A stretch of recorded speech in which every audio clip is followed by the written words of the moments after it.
We saw the spring game. Now, what does it mean? We will talk Buckeyes, of course, for the next 60 minutes right here, the voice of college football. Steve Hellwagon's right next to me. Bucknuts 247 Sports is the place to be to catch Steve's work and his myriad of media appearances that we will delve into a little bit later. And, of course, Tony Gerdeman, BuckeyeHuddle.com. Buckeye Weekly is his podcast and college football playbook. We will leave the link in the chat a little bit later so you can track Tony to college football playbook in particular. How are we doing today, guys? Doing great. Doing well. All right, Steve, the big take from the spring game was what can you enlighten us on that we will be able to put in the bank for fall? Oh, excuse me. Well, you know, people want to make a lot about what they saw on Saturday, that they ran 109 plays for the day. So it was a heavy work day, kind of split down the middle between the ones and the twos. Obviously, Devin Brown didn't play at quarterback because he'd injured his finger, something we found out about last Wednesday after we did last week's show previewing the game. So Kyle McCord, he got 34 pass attempts in the game. He completed 18 of them.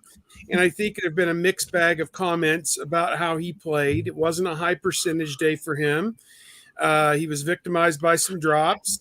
He was under almost constant duress by the first team defensive line and even some second team guys who filled in on the first team once JT Tuimoloau and Jack Sawyer grabbed the baseball caps over on the sideline. So, you know, it's hard to gauge a whole lot from it because it was very vanilla on both sides of the ball. They didn't throw the ball downfield a lot. They didn't bring a lot of blitz pressure, didn't need to bring a lot of blitz pressure because the front four exerted enough pressure. There were 5 sacks on the day out of roughly 65 pass attempts, let's say. So, you know, again, you can draw conclusions from it. It's more of a public appearance and a work day than it's an actual, this is how it's going to be in the fall type thing, because Marvin Harrison only played 2 series. There was no Emeka Egbuka, Julian Fleming, Xavier Johnson, Tre'Veyon Henderson, who figure to be 4 of the top 6 or 7 skill position players on this team didn't play. Offensive line obviously needs some work. Defense much improved, it seems. So those are probably the big themes that I came away with it, that, you know, let's don't throw the baby out with the bathwater here. Let's just tap the brakes a little bit. You know, are they ready to beat Alabama or Georgia in the national championship game? No, not just yet, but you know, they're going to be really good again this year, I think.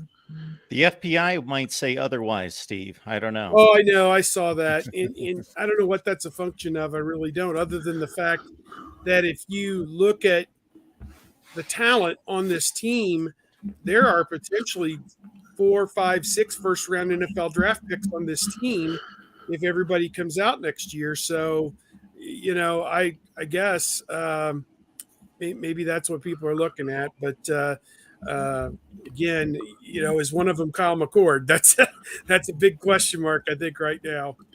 Tony. Yeah, my takeaway is I expect the offense to be just fine because every year Ryan Day has been in control of the offense. The Buckeyes are scoring 40 points a game and doing just fine there. So I don't expect much of a drop off there. You know, with this kind of stuff, it's almost like you just have to find some individuals to draw conclusions about, guys that stood out. And I think the corners stood out. Denzel Burke looked good. Jordan Hancock. Those guys performed in that game as they had been practicing all spring long. CJ Hicks, I think, sophomore linebacker, made some plays in the passing game, showing his athleticism, his range. And, you know, he's going to be a guy that Jim Knowles looks at in the fall as one of the 2 jacks, I think, with Mitchell Melton. And he's a guy that can get into the backfield pretty quickly, no matter, like, you can put him like between a tackle and an end, and he can, you know, just get in there and create some havoc, which they want that position to do. So he's shown some of that ability, even though they didn't do any of the jack this spring. He's shown an ability to do different things. And, you know, that's one of the things I asked Ryan Day about after the game. And you have to be consistent or else you're not really going to get into the rotation. And so he's getting more consistent, or as Ryan Day said, he's flashing more. And until you're no longer flashing and you're just a consistent light, it's going to be difficult for you to get in that rotation, especially when you've got Steel Chambers and Tommy Eichenberg ahead of you. So, and Cody Simon, frankly, in those two inside linebacker spots. But I was impressed by him. Anytime you can see Sonny Styles out on the field, I think is a good time. Saw him getting involved in some pass plays and just being a kind of guy over the middle of the field. So just individually, I like some guys. And, of course, Carnell Tate made some plays. The catch and run by Noah Rogers, I did not see it live because I was in the elevator heading downstairs. But I heard the crowd, and it's always frustrating when you hear the crowd go crazy when you're in an elevator. And then I didn't even see the play until I think I got home. And I didn't even realize he scored a touchdown until I saw the paper box score after the game. I think you guys know from the recruiting being at such a level, especially at that position. I was doing a watch party, and there were people who have proven through the years that comment to this channel and so forth to be pretty knowledgeable college football fans, and maybe even Ohio State fans at times. That responded to the Noah Rogers catches. This guy must be some kind of scrub, or I read off the recruiting ranking. I'm like, no, this guy is highly touted. Expect him to be a player. There's just, if you're not the 1 or the 2 or the 3 at the position, then it's like discarded, but by many. But yeah, he certainly flashed, to use the term. No question about that. Now, I don't know if maybe a first impression was too meaningful for me, but there was a really good pass breakup by Denzel Burke. There were also a couple throws that, at least based on my perception, that Kyle McCord couldn't put where he wanted to, and it pretty much gave his receiver about a 1% chance of being able to catch the ball because Denzel Burke was just blanketing, I think, Marvin Harrison Jr. at first. And I caught 4 or 5 plays from Denzel Burke that I thought were Denzel Burke of 2 years ago. Yeah, one of those I think was against Carnell Tate, and I chalked that up to just owning the freshman, where the freshman isn't as crafty as a veteran. So he read that, and he really jumped on that one. I think it was maybe like a quick out or quick hitch, and he knocked that one down. But everything we've heard about Denzel Burke all spring long is he's always been a serious guy. I remember talking to him the first time as a true freshman. I ended up telling Jerry Emig, the sports information director, like this is a different kind of guy. He's just very matter of fact and a serious dude, and he doesn't like how things went last year. Even though he played better the second half of the year, he is remembered for the first half of the year, and some of the craziest catches you'll ever see were made against him, almost through no fault of his own. But him doing as well as he did on Saturday showed everybody, I think, that he should be in line for a good year. But the Kyle McCord, the throw that CJ Hicks jumped on and should have been a pick six. I haven't gone back and rewatched it and charted everything and things like that. But yeah, there were certainly some throws that Kyle McCord would love to have back. Yeah, we had a poster on our board put up all of Kyle McCord's throws and runs. And then we also had Mark Porter, who is a contributor to our site, do a video breakdown. And what I got from watching at least the first video I referenced that a poster had found on YouTube of all of Kyle McCord's plays, basically, was how frustrating the day had to be for him because the protection wasn't great at times. He was under duress and needed to get rid of it. People are like, he only goes one read and throws it. Well, he didn't really have time to get to a second read in a lot of these instances. And as I said, he was victimized by at least 5 drops. I think Ballard flat dropped one. Stover had one at the 5-yard line that went through his hands, and there were a couple others. One over the middle to a tight end that should have been caught. There's 3 there, and a dump off to Mayan Williams, although it wasn't going to go for any yards. But you add those 4, and particularly the Stover one, if they complete that one and he backpedals and falls into the end zone, well, now the guy's 22 of 34 for 184 yards and 2 touchdowns, and it looks so much better than it did, But again, There were throws that were wide and high. And here's the other thing. They're practicing 2 or 3 times a week, as opposed to during the season where by the time you play a game, you've practiced for 25 of the last 28 days and you're in a little bit of a rhythm. And then throughout the season, you're either practicing or playing 6 out of 7 days. You are in a complete rhythm when you start a game or you play a game. So to come out here this week, they practice like Wednesday, Friday, or the week before the game. And Friday was just a walkthrough, basically, no pads or anything. So, I mean, it's kind of hard. And you're also playing with guys that you don't normally play with. You're playing with young receivers in this instance and young tight ends, et cetera, et cetera. So, everybody wants to lay this at his feet. Oh, he's not CJ Stroud. Well, nobody ever said he was going to be CJ Stroud. What needs to happen for this team to flourish is the defense has to play better, and the people around him on offense need to play at a quasi all Big Ten, second team, third team, first team level, depending, on your skill level and your experience and so on. So if they get that, then it's going to be just fine. But if there are wholesale breakdowns around him, the quarterback is only a function of the guys around him. We heard Urban say that a million times, and Ryan Day subscribes to it as well. So I want to see, and what Mark Porter's film study on our site detailed was how there was like one RPO called, and which that's like a staple of the offense, and how they never really threw the ball downfield. They were taking dump offs the entire day. 15 different people caught passes, so that was good. A lot of people got work. That was good. So, don't get so wrapped up in, what a quasi flag football game looks like on April the 15th. And I mean, as Tony said, it's neat to see what some individual guys are doing, but to get some overall, thoughts and definitive, they will do this in the fall. You just don't know yet. I completely agree that we make too much of, or some people make too much of the spring game, and we shouldn't. But I went, and I tweeted this out a few days back. I went through all of the quarterback performances since 2012 in the spring game for Ohio State. All of the starters or the backups, the meaningful guys. And then I sorted it by who had the best quarterback ratings. 3 of the 5 best ratings since 2012 belong to Joe Burrow. Is that, that's what a surprise. But he didn't do anything at Ohio State. What are you talking about, Tony? Did nothing. And for what it's worth, Kyle McCord has 2 of the top 10 since 2012. Saturdays was not one of those, but it's like, I completely agree. We should not make too much of the spring game performance for a quarterback. But then my Excel spreadsheet says, Joe Burrow should have been starting since 2016, apparently. Headline: Tony predicts Kyle McCord to be the next Joe Burrow.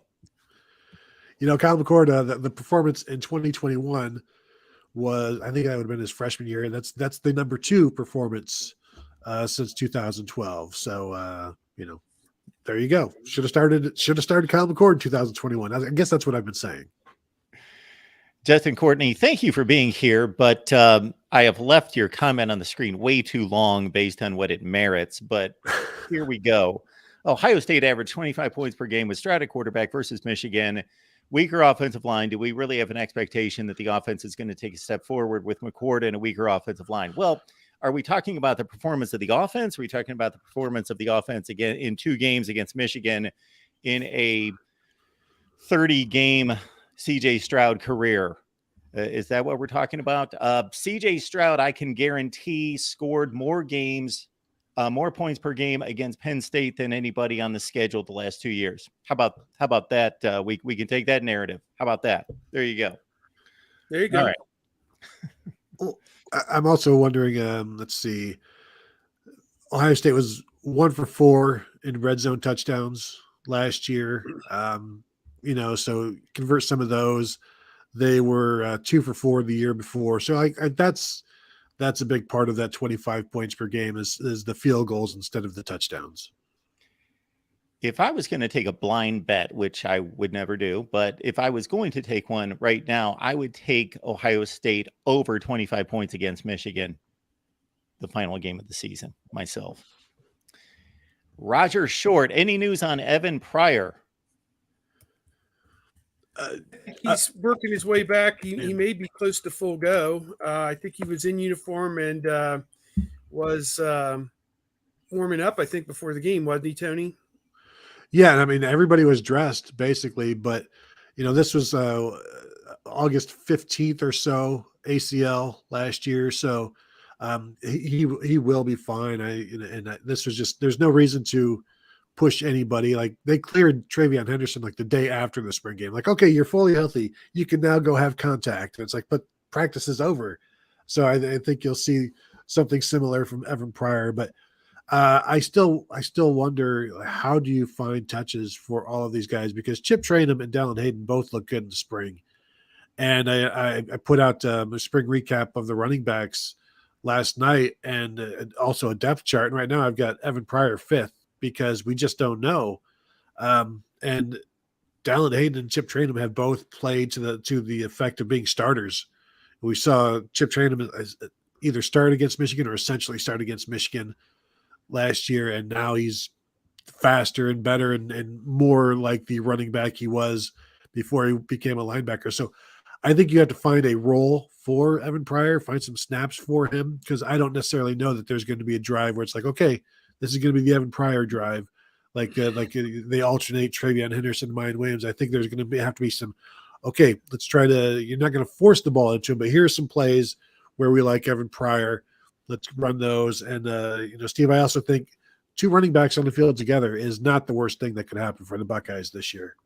I agree. And they got a ton of plays in the spring game, throwing the ball to the backs out of the backfield with Dallin Hayden and Chip Trayanum trying to, as Mark Porter, again, I'll reference, made a great comment that they were throwing the ball underneath looking for somebody, and it could have been a receiver or a running back who could make that move on a defender and turn it into a big hitter, and it really never developed, which the flip of that is the defense was playing sound finally.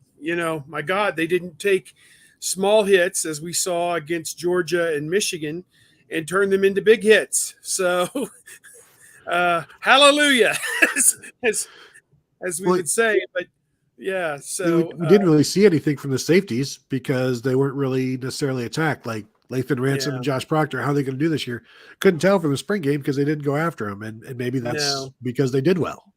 Yeah, back on the running backs, I agree with what Tony said. What we saw last year is it does take a village, and I think that in game 1 you'll have all 5 of them healthy and ready to go theoretically, and if somebody takes a bad step on the field turf, and goes out, during preseason practice, which, given I've never been a flat turfer over there at Ohio State, but I just beginning to wonder some of these injuries that have cropped up, like the Jahad Carter one in the day we were there, just kind of not in contact. He just kind of took a bad step on the field turf on the indoor facility. And if it is a field turf problem like that NFL Players Association study came up with last year, that some brands are better than others for non-contact injuries. But to me, by week 4, after you've played Notre Dame and you're getting back into Big Ten play, do you still have 5 guys, or are you whittled back down to 3?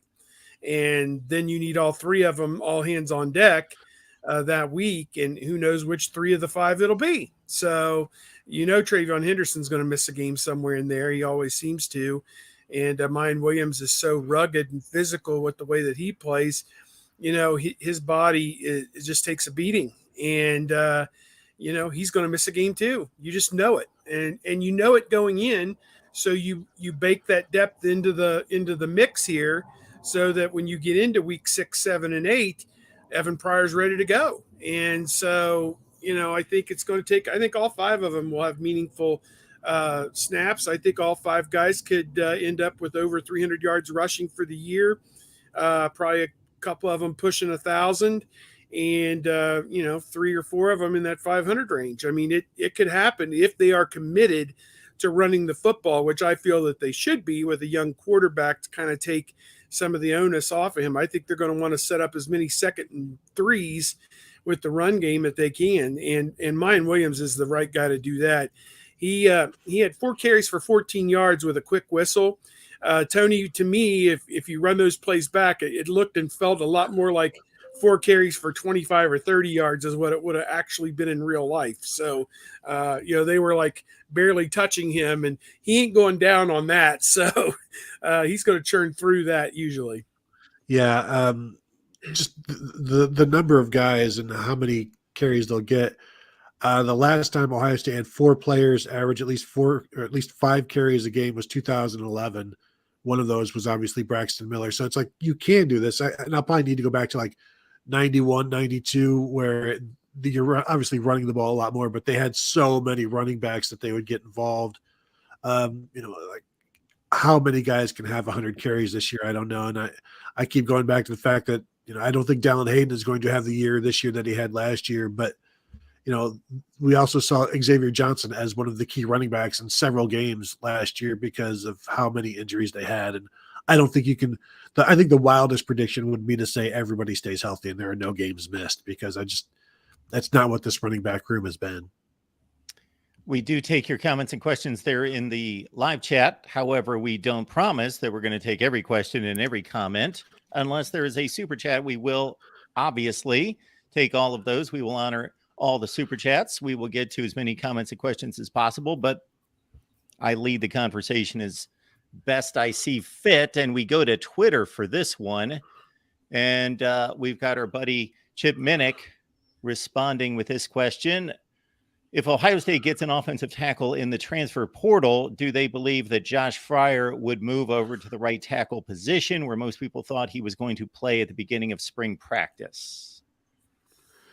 I think it depends on who are they. Did they get a right tackle? Or did they get a left tackle? And I think that's maybe the answer there is who are they getting? And then you go from there, because Josh Pryor, I think, is more than serviceable at right tackle.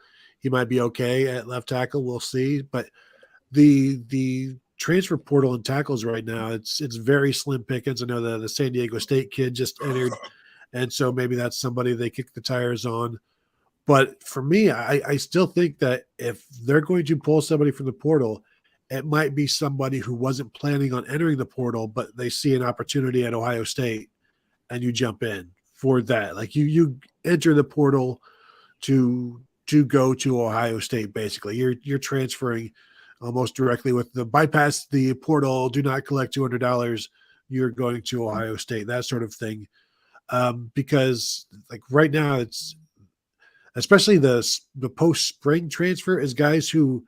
It's mostly guys who have found out they can't play at their current schools. They're not good enough. So that's not exactly the population that Ohio State is going to find a starting tackle from, because the guys who are looking for the greener pastures, the bigger schools, those are the guys that leave after the season generally. So I think for people to leave now, if Ohio State ends up signing somebody, I think that person, there's a good chance they saw the opportunity at Ohio State and, went after it. Yeah, I agree with what Tony said. I think it depends if they do land somebody. What does their skill set dictate? What does their experience dictate? Have they been a starter at left or right tackle at their previous school? I think some of this is also predicated on the fact that, okay, they just put a kicker, Seibert. I think, was it Jordan Seibert? Was that his name? No, that's not his name. Jake Seibert. What was it? Jake Seibert. Yeah, I'm confusing him with the old basketball player, yep. Jordan Seibert. Jake Seibert went into the transfer portal. Oh, my alarm went off. So they need 3 more guys to leave just to get down to 85 to enroll in June. And then to take anybody as a transfer portal player, they would need another guy, a 4th guy beyond Seibert to also transfer. And I haven't heard of any others just yet, but I expect there will be. There was some rumoring on Twitter yesterday that at least one offensive player will be going into the portal. So not sure who that is. And I would assume it's one of those. There's a couple of offensive linemen on the roster that are on the 3rd team that are in their third or fourth year that don't figure to play at Ohio State. So I would figure maybe one or both of them. But, I agree with what Tony said. I mean, get him in here and figure it out. I mean, Jonah Jackson was a late enrollee, a late arrival, and he worked out just fine after spring ball. So, get him in here and work him out. That's the only thing you could do. Yeah, you might have some guys who are waiting to graduate. That's one of the things I think Jonah Jackson did, where you stick around through the spring so that you can get your degree, and then you go somewhere else. The Rod Farva's comment here probably represents about another 25 comments that came in after. Man, we're really feeling the effects of Greg Stuwara being a terrible offensive line coach and recruiter. And there are warning signs throughout, and there would always be Paris Johnson and DeJuan Jones, and just there are enough guys there to overcome it. But there was always going to be this season. But now, I don't think they expected to lose 3 guys a year early. Like even DeJuan Jones could have come back for a COVID year. They did not expect to lose Luke Whippler after 3 years. But Luke Whippler wouldn't help their tackle situation, and that's the biggest concern right now for the Buckeyes. That one about the screens and being concerned about that, I wouldn't worry about that, because even if there is tremendous pressure, I think Marvin Harrison is such a great route runner that he can gain separation instantly. And, you'll see him, as we did in the spring game. He'll be catching, quick passes to the outside and getting 7, 8, 10 yards of play. I don't think there's any doubt about that. And then, that softens things up for the big one, after that. So I don't worry about that screen thing. I think that was just a function of them keeping it very, very simple for the spring game. They didn't want to show Notre Dame or anybody anything about this new Brian Hartline newfangled offense. So there you go. Playing off of Darren Graham's question here, if we went through the offensive line combinations that we're playing on Saturday, or what the projections could be of the starting offensive line, if we went from the left side all the way through the right side, who would we put in those places, and what would the confidence level be that is in fact going to be the starter, or how much is that in play at each one of those spots? Yeah, well, I think right now the first line that we saw is what we've seen most of spring, which is Josh Pryor at left tackle, Donovan Jackson at left guard, Carson Hinsman at center, Matt Jones at right guard, and then Zen Michalski at right tackle, sometimes Tegra Shabola at right tackle. But that first team, I think, has been the first team since the first day we saw them, and it has stayed that way. But Tegra Shabola is obviously battling at right tackle as well. So if you what's the percentage that that is the starting lineup against Indiana? I was more curious about each one of those particular positions in terms of, 100%, 50-50. Well, I'm 100% on the guards. Unless I can't even say that, because they may have to kick Donovan Jackson out to left tackle, and if Carson Hinsman doesn't step up and be what they want, they may have to move Matt Jones to center. So, Mark, I will give my time to Steve. Yeah, I think that was supposed to be the starting offensive line, although I do believe Zen Michalski and Tegra Tashbola are kind of still bracketed, I guess, there at right tackle. So I guess you need to find out, who's going to win that battle to declare it one way or the other. But I think all things being equal, those are the top 6 right now, with those other 4 starters and then that bracket situation at right tackle. And, I think they've got 4.5 months to pull it together. That's kind of what I look at with the whole thing. And I don't get too upset about it. I've seen better and I've seen worse in the past. And, I think when the entire thing comes together, I think it'll look much better maybe than it did just there on the surface on Saturday. So, again, if you can get an all-conference guy from somewhere else that can come in and start, as Jonah Jackson turned out to be, then sure, go for it. But if not, and you have to go with the guys you got, then you got to coach them up. And I think Pryor's issues, to me, I think he's this close to being really good. I honestly do. I think it's just, it's not a 20 play thing where he's having breakdowns. It's a 4 or 5 play thing. It's a consistency issue.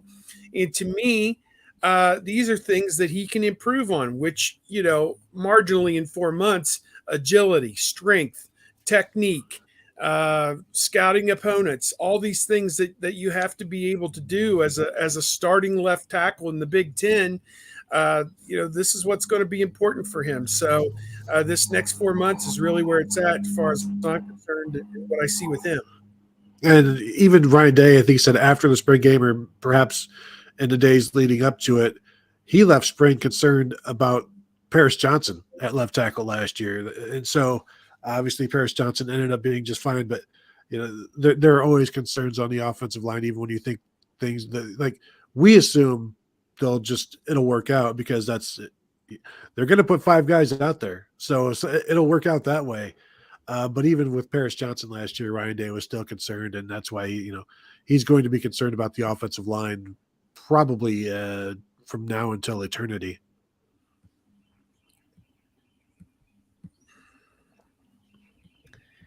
All sorts of comments about the recruiting, the 5 stars that are lazy, the 3 stars that break out and become big stars. Yes. Well, there are lazy 3 stars as well, just so everybody knows. Absolutely.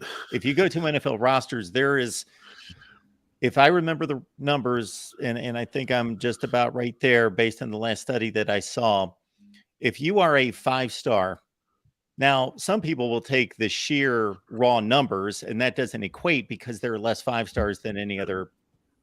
So you can't do that. You have to take it by percentage, and you have a 40 to 45% chance of landing on an NFL roster, making an NFL roster if you are a 5-star. If you're a 4-star, it's more like 12 to 14%. If you're a 3-star, it's like 3 to 5%, something like that. So that's significant. Do we want to dive into this football power index that has Ohio State winning the national championship? I've always, this is one of those things where you kind of, I don't necessarily look forward to it each year, but it shows up out of the blue right when you need it most. And I know a few years back when Michigan had like a higher playoff percentage when they had never been, and it's just like, where did this come from? That sort of thing. And it may have been like in 2019 or something like that. But here you're showing this one here. I'm honestly surprised that Ohio State is at the top. And I think maybe this is a statement about the rest of the Big Ten, perhaps, that they don't think they can keep Ohio State out of there. But this is also Ohio State winning the national championship. And so they would have to beat one of Alabama or Georgia, which, I'm surprised. The year that you referenced, Tony, was, and this is how I understand the FPI, that it is largely manufactured based on recruiting rankings and talent acquisition, and then productivity coming back from the previous season. And then if you've got a quarterback change or a coaching change, it tends to knock you down the rungs. But the year that you cite, Tony, was just unfathomable, that if you have a system that you've put in place that takes an Ohio State team from 2018 to 2019 with the absence of Urban Meyer, I understand, and Dwayne Haskins, I understand, and states that Ohio State has a 6% chance of winning the Big Ten. Like, you're going to play 100 Big Ten college football seasons, and Ohio State's going to win 6 of them. Then you need to take that system and throw it in the trash because it's awful. Yeah, but this one looks good, though. 58 times or something like that. That would be one thing. 6 times? Yeah, that's what I always first think about with the FPI. So that's the starting point that I had. That's my baseline with the FPI. But still, it's perfect for talking about. Oh, it's fun to talk about. And no system is going to be perfect. Nobody's right in the prediction realm 100% or anywhere close to that. So there are going to be misses. But in terms of so the other issue that I have with the FPI is that, unless I'm mistaken, this is directly related to the win probability that they place on games. And therefore, then they take that win probability and then they massage it throughout the game based on the flow of the game, the score, and so forth. I'll take this to the NFL level. Patriots, Jags, AFC Championship game. Jags have a 10-point lead in 2017 with about 10 minutes left in the game. And they gave Jacksonville like a 99.2% chance of winning. I'm thinking it's 50-50 at that point by spotting Jacksonville 10 points with 10 minutes left. I've just seen some ridiculous percentages on this FPI. It's not good. Yeah, they haven't quite honed the system down just yet after all these years. But, it's impossible to honestly project. I mean, as we sit here, they could be 8-4 or 9-3 just as easily as they're 12-0. I mean, just one play sometimes separates you from winning and losing some of these games. And, if they have a bad injury rash or, something, I mean, it's impossible to predict, what's going to happen with a group of 19 to 24-year-old men out there running around, into one another. So, it's almost impossible a lot of times to accurately depict it. But I do think, as I kind of laid out earlier, I think it's a function of the talent. I just think that they're looking at the too deep. They're looking at the starting 22 for all of these teams projected at the end of spring and kind of weighing those guys in relativity with others at their position in their league and across the country is maybe a way to do it, I guess. I think that's how Phil Steele in a lot of ways does it. He tries to rate the players based on what he's seen and puts a value rating on every guy, on almost every team. So, that's one way to kind of do it, I guess. But Ohio State has talent. It's just whether it's all going to come together and whether that offensive line and quarterback are going to play up to the level of every other player and every other unit on this team. I think there's also a statement against Alex Grinch in this because, USC, I would expect some good stuff from them this year offensively, but defensively they're going to continue to be held back by whatever they do there, and you see that here because, I think the Pac-12 is going to be fun to watch here. But just like some of the other, Texas obviously back. Quinn Ewers named the starting quarterback, so we know they're going to be fine. Oklahoma, after losing 7 games last year, as they're at a good recruiting class, but I don't know how much a group of freshmen are going to help them become good. I'll be interested to see what happens there because I'm certainly not sold on them at all. And we talked last week about Tennessee and Joe Milton, and I just got done recording an episode of Buckeye Weekly before I came here, and we were talking about something I heard on the radio this morning, which was former Georgia quarterback Aaron Murray on ESPN radio saying that Joe Milton is the most gifted quarterback in the nation. And that was my reaction as well, Mark. Because he's got a big arm, but that's one gift there.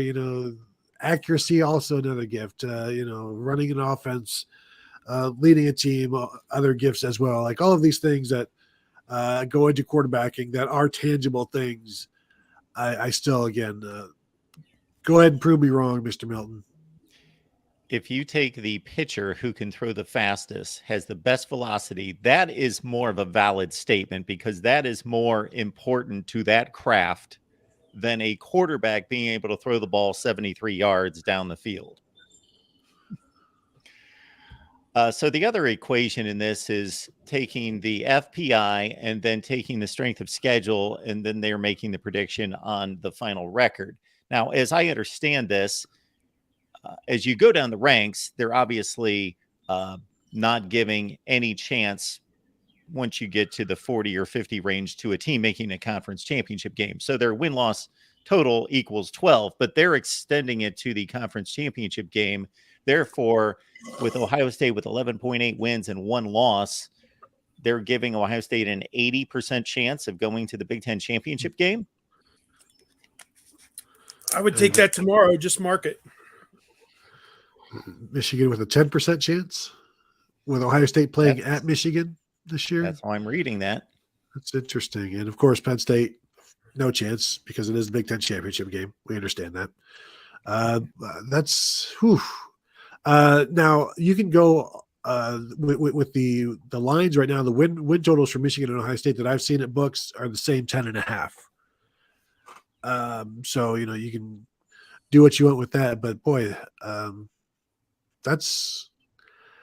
it's surprising just because of again. I when I look at Ohio State and Michigan or any kind of rivalry, I always look at where the game is played. That's the thing that I take most into account. And Ohio State having to play at Michigan, you would think that more people would just side with Michigan, especially with them winning the last two. But you know what? I'm not a math person, and I did not stay at a Holiday Inn Express last night. So there is the famed FPI. I do enjoy conversations like this, and I do enjoy reviewing these kind of lists, even if they are seriously flawed. And I believe that this is, and I think it proves out more so once the season starts to be played, because this is just a projection. So we all have our projections, and the real proof is when you start to play games, and if the rankings don't make sense, and I've seen that, and I should probably keep a journal on all of this, that you start to see, okay, well, that team beat that team by 17 points, and they've got the same record. They've got a better record. Why are they still stuck behind that team 4 spots lower? Those sorts of things you see fairly often. And it is interesting, the top 3 teams all breaking in a new quarterback, which usually that'll, as you said, that'll slide you down some. But I think those 3 programs have done enough at this point to convince people and computers it's probably going to be okay, whoever is taking snaps there. And the top 3 teams have a decided gap over LSU at 4. Yeah. All right. Enough on the FPI. I believe, yes, Penn State at 10, Wisconsin at 20 were the next teams that I saw on the list there from the Big Ten.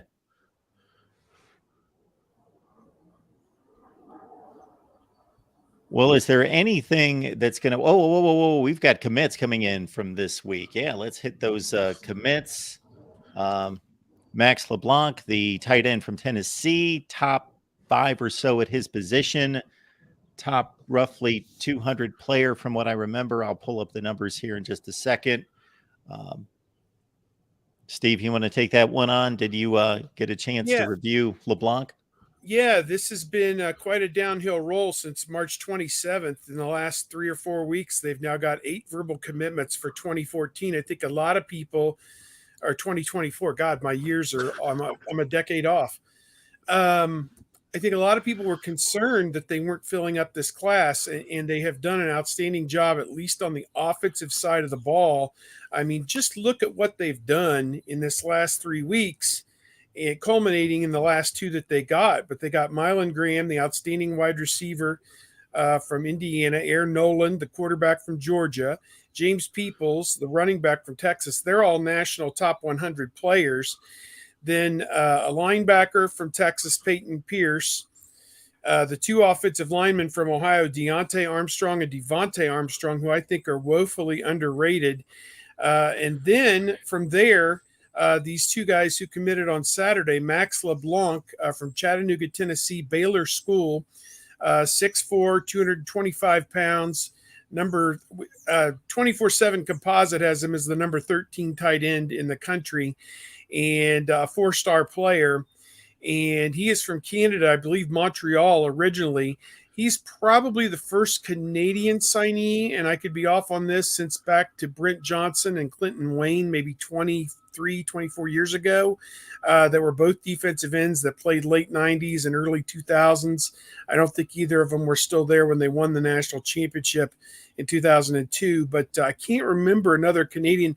Michael Roberts was a cornerback, but he didn't last very long, and he may have been after that. But at any rate, at least in terms of guys who played, Brent Johnson and Clinton Wayne might be the last two Canadians. And tight end, again, a position with Jelani Thurman, a true freshman, number 15, who I thought had just a monster spring. I think he's now number 4 at tight end, behind Stover, Scott, Royer, and then Thurman, I think, is number 4. And you're probably going to lose Stover after this season, so LeBlanc, would fill that room out, certainly. So that's my take on him. He had some very good offers as well. And again, one more body to throw into that mix. Sounds like another good weapon. Offensively, Keenan Bailey, now the tight ends coach, replacing Kevin Wilson there. He's an outstanding recruiter. His fingerprints have been all over these great recruiting classes that Ohio State's had, because he's been a guy, when they've had guys on campus, that has really taken a lot of these recruits under his wing, either in the camp setting or on unofficial or official visits. He's been a guy who has shown players around and really kind of befriended them as a big brother type guy. So I think he's going to be right there in that Heartline realm, whatever position, you have him helping recruit with. He's not just going to recruit tight ends, I don't think. Yeah, LeBlanc, like 6'3", 6'4", from what I've seen, he's does a lot of the flexed out type of stuff. So we'll have to get stronger so that he can be on the line. But a guy who can make plays after the catch as well. The really interesting one for me is Sam Williams-Dixon, the running back commit, who played in I don't even know the town, the area, just Amish country. Yeah, Amish country, and hour and a half northeast of Columbus. And has now moved, will be playing at Pickerington North and playing some big boy football this season. So he'll be in with the varsity. Exactly. And we'll find out just how good he is. And I think he's pretty good. He has some Tre'Veyon Henderson to him, in my opinion, and is a guy that, we'll probably say, Steve, both you and I and many others will probably see him several times this year. Just get a good look at him, and he's going to be tested, and it's real high school football. And honestly, Columbus football, I think, has taken over Ohio, and Cincinnati will make an argument. Cleveland, I don't think it has much of an argument anymore, but we'll see, because the knock on him is, well, you've just been playing small schools, and we'll find out. And if he's as good at Pickerington as he was before, you're going to see him. He won't be a 3-star for long. Yeah, I think it's going to be real interesting to see how he mixes in there at Pickerington North. They play outstanding competition. They usually play Pickerington Central, their crosstown rival, who has been a statewide top 5 program for the last 15 years, pretty much. And so maybe they can turn that balance of power back in favor of Pickerington North with him. I think he's a good compliment. We mentioned James Peoples, the other running back in this class earlier from San Antonio, Texas, a good compliment. And, they didn't take any running backs in 2023, so they're getting 2 in the 2024 class, and they will almost certainly lose 2 out of that group after the upcoming season, because I would foresee Tre'Veyon Henderson and Mayan Williams both going off to the NFL after the 2023 season. And Chip is a senior. What's that? And Chip is a senior too. Yeah. So could be the end of the line as well for him. So I think they needed to replenish the depth there, and they did it. And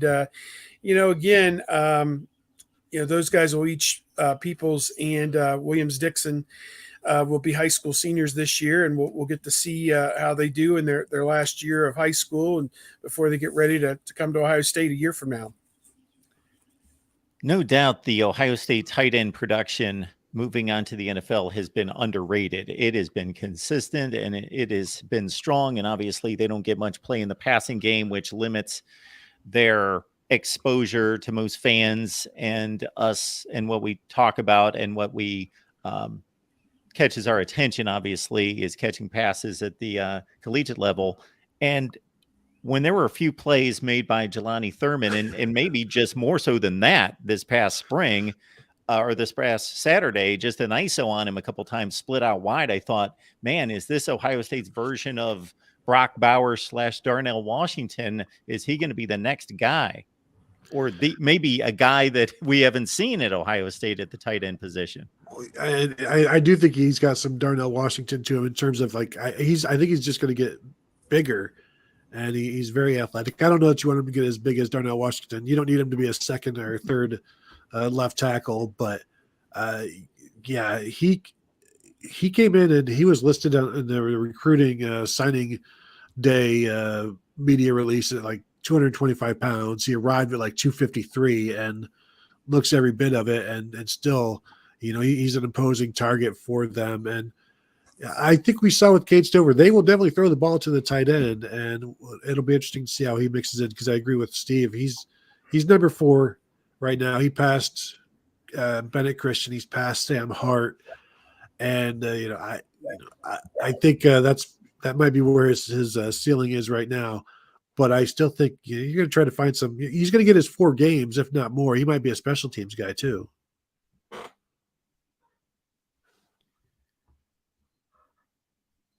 In terms of Sam Williams-Dixon coming in as an athlete, and based on some of the projections I've heard, in addition to what you guys offered up, very much a player in the passing game, scored 76 touchdowns. Again, he's going to be challenged by higher level competition, but maybe Curtis Samuel type comparison there.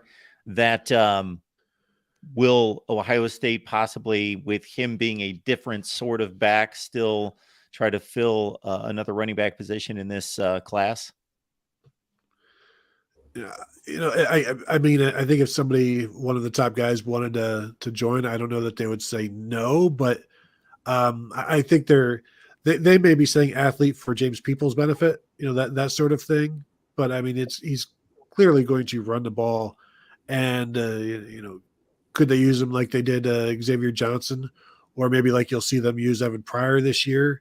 Yeah, but he could also, Ezekiel Elliott was an all-purpose back as a recruit as well, and you saw what happened there. He became an every down guy, and I think Sam Williams-Dixon is going to be just fine as an every down back. And the way guys now are brought up, like you don't hear them talk about 30 carries a game anymore. Being the workhorse. And that's Tre'Veyon Henderson and Evan Pryor came together because they know that 12 carries a game is better than 25 in terms of that second NFL contract that you're thinking about as a 16-year-old. Need to keep my mileage down, bro. Yeah, I had a really good point I was going to make. I'm getting so old I can't remember things from 2 minutes ago, but yeah, I think that where they need to go now with this class is heavy on defense. They've checked every box on offense. I mean, if they get a blue chip offensive lineman to go still, then yeah, I would say do that. But otherwise, I think that they have really got to hammer some guys over on the defensive side of the ball and get some difference makers, because you're losing Sawyer and Tuimoloau and Eichenberg and Chambers and probably some guys on that back end, Carter and Burke. Yeah, Burke's gone.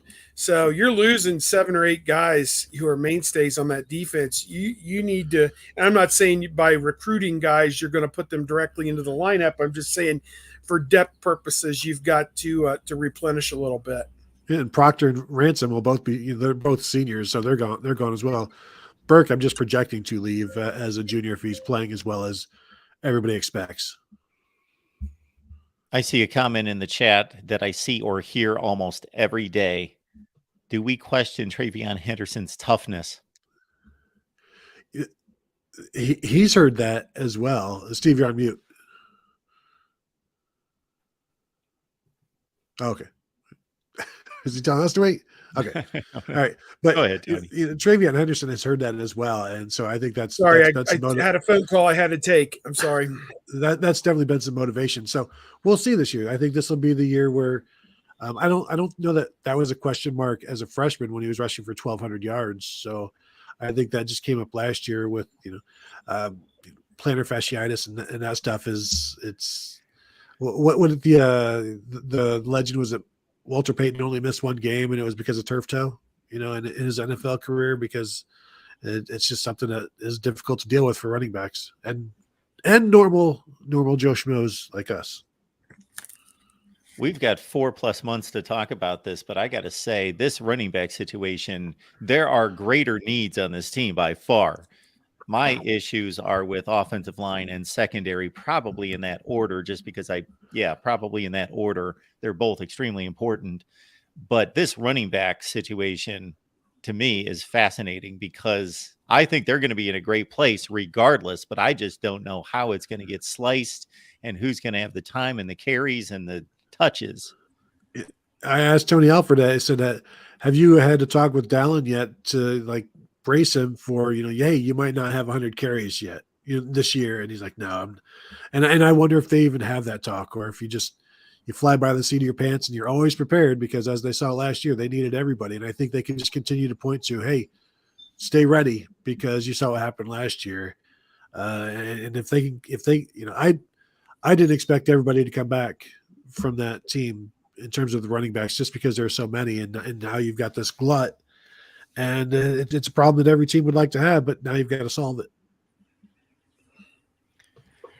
Well, we appreciate you all being here at the Voice of College Football each and every Wednesday for our Buckeyes live show. Again, we do our best to make it on time every Wednesday at 11 a.m. Eastern time, but we got to coordinate 4 schedules. So the best way to attack it for all of you is to subscribe to the channel, hit that bell for the notifications. Therefore, you know when we go live. Tony, what do you have available this week?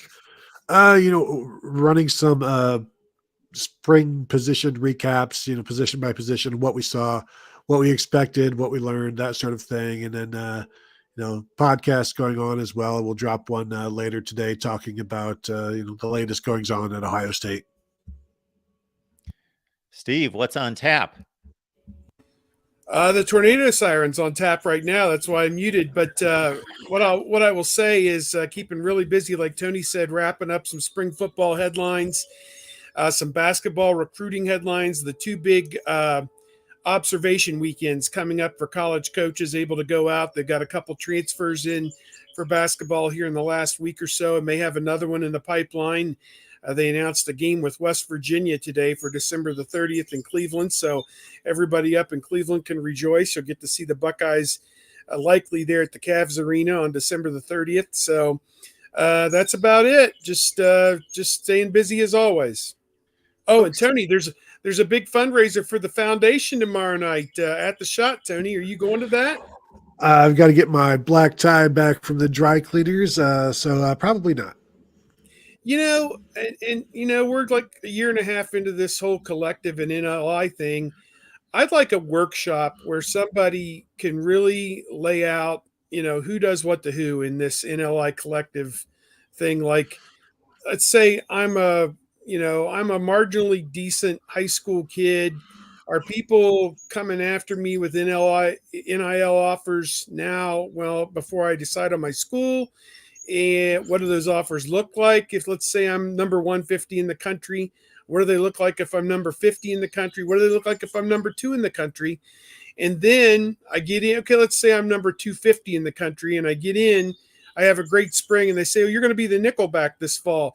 Do I go to my position coach and say I'm going to need an extra X in NIL now to show up in the fall to be the nickelback? Or, how do they quote take care of me now that I'm in the mix? This has got to be a fascinating thing. And I just throw this out there because we are completely divorced from many of these discussions. The college coaches will not discuss it. The kids are not putting their business out in the street. And yet, you have this collective, the foundation. Is that what they are? The foundation, Tony? Is that it? I think one of them. Tomorrow night. I don't know which one is tomorrow night. I think the foundation is tomorrow night. They're doing a big fundraiser. And yet we don't know. There's no transparency of, okay, I give them $3,000. Are they spending my money wisely on the right people? Or are they giving it to, let's say a top 100 recruit who flames out, and that $3,000, it's basically like I just took it, tore it up, and threw it away. Is this an endless hole of NIL that every year I've got to give $3,000 or we're not going to beat Michigan and win the Big Ten? Nobody knows. It's just, but their hand is always out. So there you go. I think it's giving for the greater good.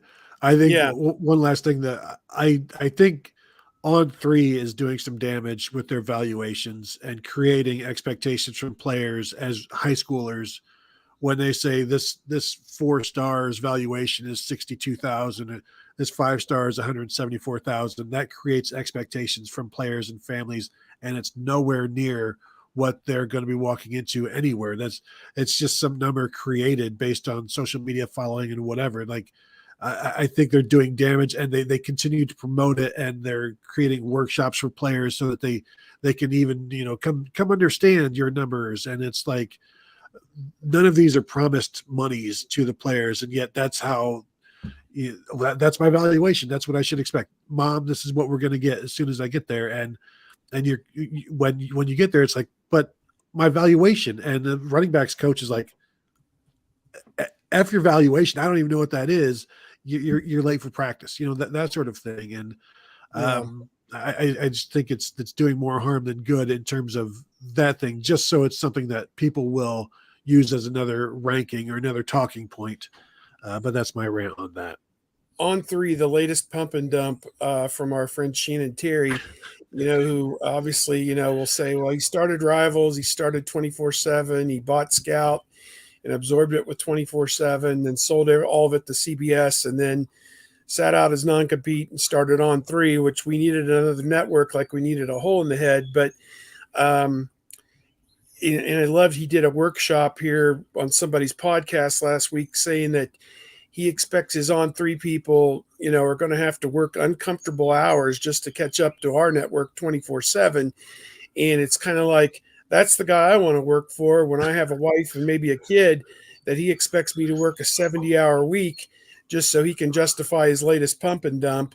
I'd rather go to work at 24/7 where I can at least, have some type of a livable life, whatever. But that's just me on my little soapbox about our friend, Mr. Pump and Dump. But, whatever. I definitely enjoyed the rant and then the soapbox. Yeah. Well stated, and it made a whole lot of sense. That's Tony, the guy I want to work NIL? for. The guy who says, I'm going to pay you half as much, but you're going to work twice as much. That's the guy I want to work for. All right. Really good stuff here for a full hour of Buckeyes talk here at the Voice of College Football. And again, you got to subscribe and hit the bell to get the notifications to know when we go live. The College Football Playbook featuring Tony and others. We have left the link in the chat. Grab it, get on over there, check out Tony's work and what they've got available at College Football Playbook. And we'll be back here at some point next week, typically on Wednesday. But follow us all over the place here at the Voice of College Football as well. Steve, we appreciate definitely you posting the videos as well. Tony, thanks for being here as always, and we will catch you guys next week. All right, guys. Take care.